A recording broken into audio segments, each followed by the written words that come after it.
Welcome to Conference Championship Week here on the Iowa Conference Series on YouTube. We started with 4 teams, and in terms of conference title hopes, we're down to 2. Waverly-Shell Rock and Starmont will meet up with a conference title on the line here today at Starmont High School in Arlington, a rematch of their matchup earlier this year that was won by Starmont 34-7. So we are in for a phenomenal football game here today. We're going to preview that here briefly before we get to the action on the field. And I do want to highlight a couple of players to keep your eye on. First, from Waverly-Shell Rock, it's Josh Wright-McGee. They love that pop pass. It's the primary focus of their offense, and he's been the primary recipient of those plays this year. On the season, 76 catches for 1,056 yards and 12 touchdowns.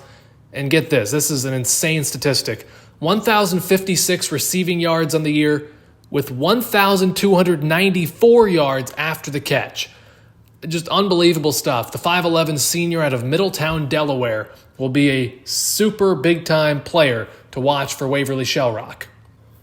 On the other hand, for Starmont, it is Jerron Sunday. He's had an incredible season. He's probably going to win the Heisman. It's him and Zion Haywood in the running for it. Haywood went over 2,000 yards in the year. Sunday didn't quite do that, but he came very close. 270 carries for 1,938 yards and 33 touchdowns.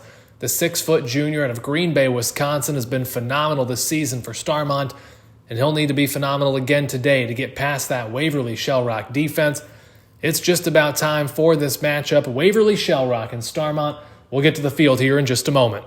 It's a battle of unprecedented dominance versus an incredible resurgence. In 3 years, Starmont has lost just a single game. The reigning national champions have been dominant this season, behind their star running back, Jerron Sunday, who's well on his way to becoming their 3rd straight Heisman winner at the position. But it's also an offense that has proven itself as a big play threat if you focus too closely on the running game. 78 yards, a huge play there for Starmont. On the other side, it's a team that is eyeing their first ever playoff appearance and their first ever conference title. With a methodical offense the defenses haven't had an answer for, the Go Hawk defense has also been stout as Dontrell Brockwell has turned Waverly into a no-fly zone. It's a hat trick for that young man as it's his 3rd pick of the day. It was a 34-14 Starmont win at this same field earlier this year, as missed opportunities were the story of the day for the Go Hawks. And Starmont has a chance to make another huge 4th down stop. Can they do it? It looks close, but he's going to be ruled short of the goal line. But today is a new day with 2 teams battling for the conference's automatic bid to the CFP. The Stars know all too well that it gets lonely at the top. Today, the Go Hawks will try to give them some company. It's the Iowa Conference Championship game, and it comes your way right now. And here we are at Starmont High School as Waverly-Shell Rock with the football first, and on 4th down, Keon Maddox takes the pop pass and converts. It's 4th down again, but here comes Brett Dubose. That's 2 quick 4th down conversions for Waverly-Shell Rock, but now they face 3rd and long. Taylor Hermanson pop pass to Josh Wright-McGee, our player to watch, and there's a reason for it as he's got a big gain here up to the 30 before he's finally dragged down. A big gain there for Wright-McGee. 3rd down and 3 now as this has taken up most of the first quarter, and the Waverly-Shell Rock Go Hawks move it all the way down to the 3. Now it's a handoff to Dubose, and he's into the end zone for the Go Hawk touchdown. A diving touchdown scored by the Go Hawks as they take the lead here early on. Going to try the point after here to make it 7-0 in the first quarter. Kick is up, but it is missed wide left. Shanks off the upright, no good. So it's just 6-0 here. Starmont football to begin the second quarter, but look out, here comes Jerron Sunday. He's got a foot race, 15, 10, 5, touchdown Stars, and Starmont's an extra point away from tying the ball, or from taking the lead, I should say.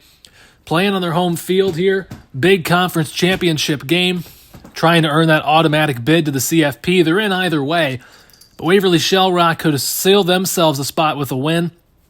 It's a big football game here as John Cherador's extra point is up and good.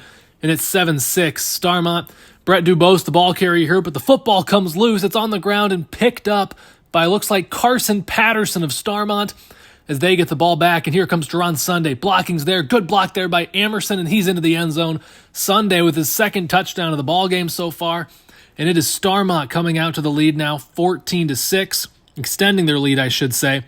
Go Hawks with the football here. 2nd down. Here comes Maddox. Big gain to the 20, 15, 10, 5, touchdown, go Hawks. Keon Maddox in the reception there. They will go for 2. Play action pass. Caught to Wright McGee, and it's good. And we are knotted up at 14. Love the gold jerseys for the Go Hawks, by the way, as Starmont trying to get something going. Pass is caught by Alfonso Shelley, the true freshman. 260-pounder there at tight end, makes the grab. And here's a pop pass to Sunday. Has a first down and more. Going to the 30. Now nobody's going to catch him. He's gone. Touchdown Stars. This little showboat there at the end for good measure as nobody was going to get him. Starmont reclaims the lead here, 21-14. 3 minutes to play in the half.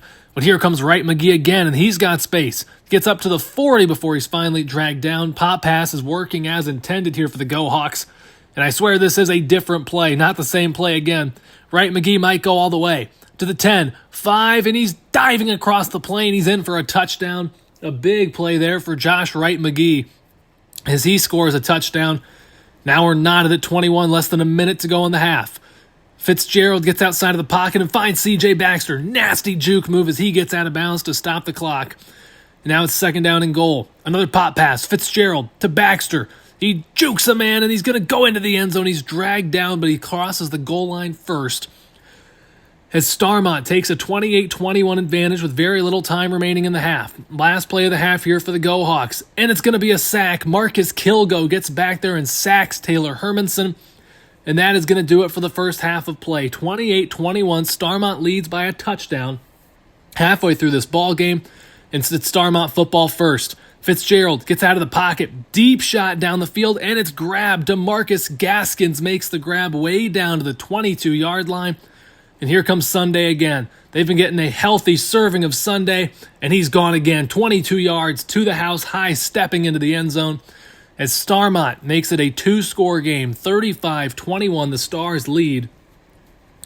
As they try to win their second straight conference championship, the Go Hawks still fighting here. Hermanson scrambles out of the pocket, gets the first down, loses the ball, but they get back on it.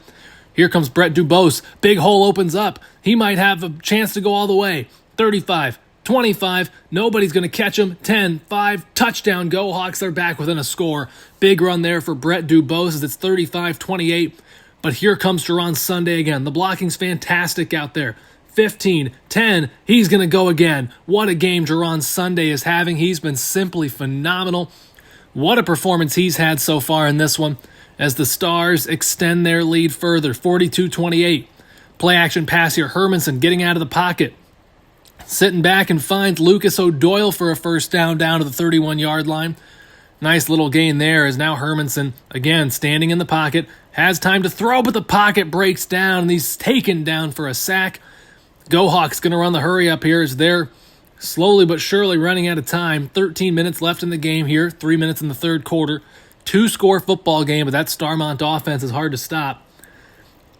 Hermanson looking to throw. Has pressure in his face, but gets rid of it to the running back. I believe that is Jones on the reception, as he's going to have a first down to the 20. Good play there. But here, 4th and goal. Have to get in the end zone. Hermanson gets rid of it, but he's hit as he throws, incomplete.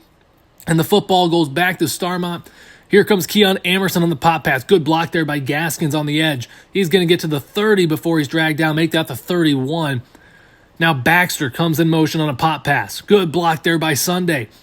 Got a chance to go. 5 jukes, and he's going to be taken down at the 1 is the ruling. Now 3rd and goal back at the 8.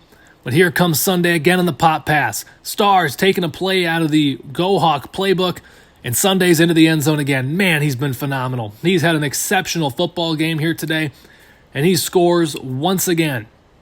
49-28, Starmont with a big lead late in this football game. Deep pass down the field is complete to Lucas O'Doyle, as that'll be a first down, now down to the 36. Hermanson trying to move it down the field, but it's intercepted as Shaq Strong jumps the route and picks it off, and that will just about seal the deal here, as here comes Sunday again. Excellent blocking again by the Stars. There's a nice juke move as Sunday's all the way down to the 36-yard line. Nearly 200 yards rushing on the day for Sunday, and here comes C.J. Baxter, the reigning Heisman winner, is going to go all the way. Touchdown Stars. As Starmont is going to do it again. Back-to-back. Starmont, your conference champions.